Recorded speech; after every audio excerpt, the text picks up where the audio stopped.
The Up-Down Boy. There once was a boy who noticed that people had become very, very sad. And of course, this made the boy very, very sad. He tried to make the people laugh, but no matter what wonderfully silly face he made, no one would smile. It was a sad world he lived in. It was then that the boy made a magical discovery. His discovery was made in the simplest of ways. He had bent over to pick up a ball. As he was bent over, he saw the world through his legs upside down. It looked like people there were walking on the ceiling that had been up was now down. The long sad frowns of the people now upside down looked like dear big smiles. The boy had found an up down world.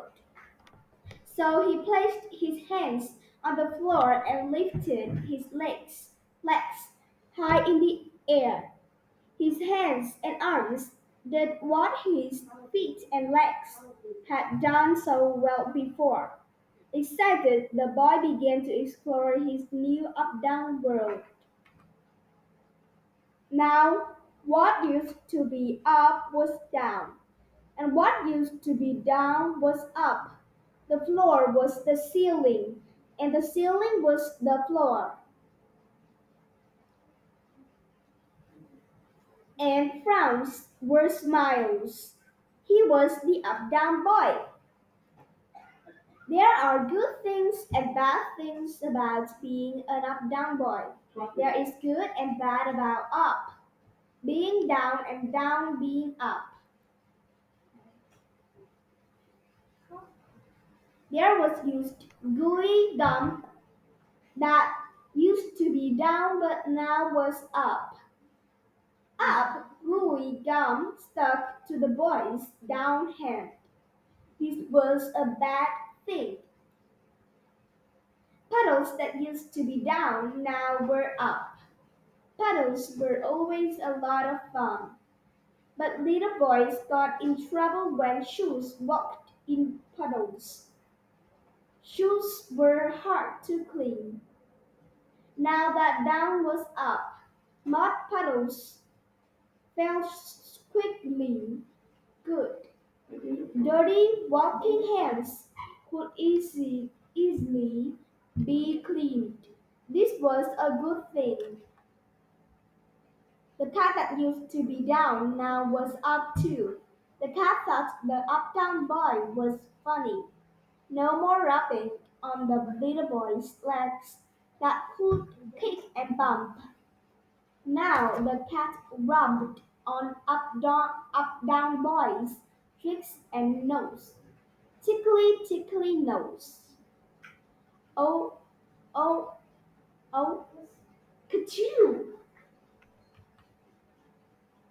The puppy that lived down the street was the fastest and slickest licker around. Now that down was up and up was down. The puppy had never had so much to quickly lick. He had much to lick now that he was nose to nose with the up down boy. Oh yuck.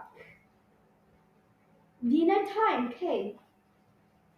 Still, he up down boy was where up was down and down was up. The table and chair were up, so the boy put his head down on the chair.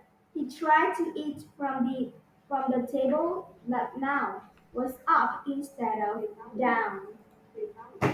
It was had been much easier had the boy had a sandwich or bit of fruit.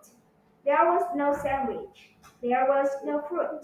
There was a little bowl of soup. The boy tried to down the soup.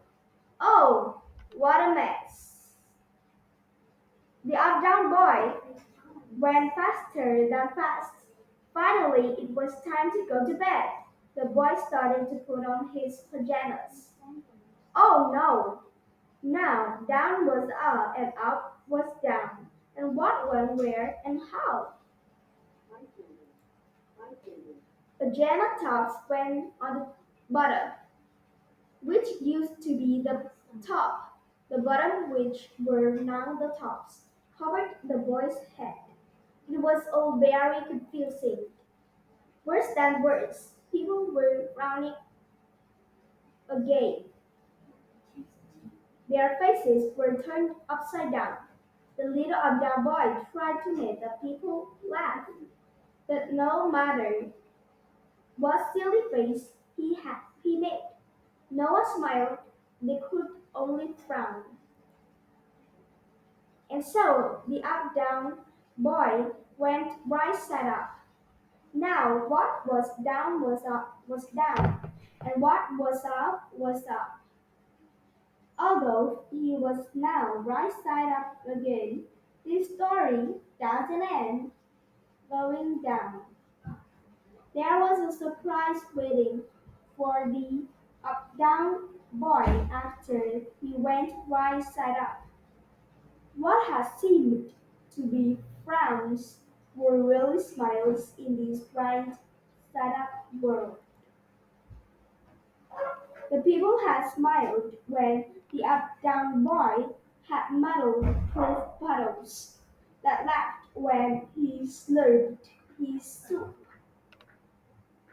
The people had forgotten for a time what had made them sad in our up-down world.